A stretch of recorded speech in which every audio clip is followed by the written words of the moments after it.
Bagi Aceh, peringatan Hari Nusantara tahun ini terasa sangat istimewa karena puncak peringatannya dilaksanakan di Aceh.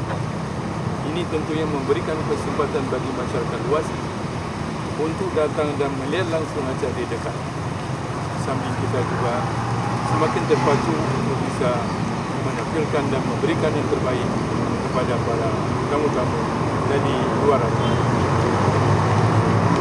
Selain itu, peringatan Hari Nusantara ini tentu juga semakin menunjukkan kecintaan masyarakat terhadap negerinya yang terdiri dari berbagai suku bangsa dan bahasa yang meskipun berbeza namun tetap disatukan oleh semangat persaudaraan dan kebangsaan. Ini pula yang sedang giat-giatnya kita gelorakan di Aceh, yaitu membangun Aceh dengan semangat ukhuwah, persatuan dan perdamaian.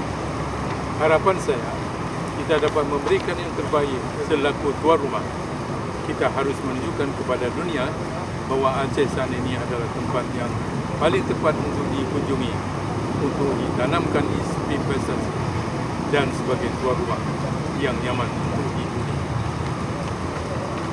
Maka dari itu, kepada seluruh elemen masyarakat, saya mengajak, mari kita tunjukkan kepada dunia bahawa pemulia jamiah adat kita ini, muliakan tamu kita agar mereka menjadi saudara kita.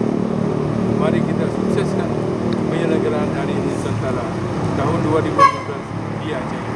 InsyaAllah pada event-event berskala nasional dan internasional ke depan, Aceh akan semakin dikenal dan diperhitungkan sebagai destinasi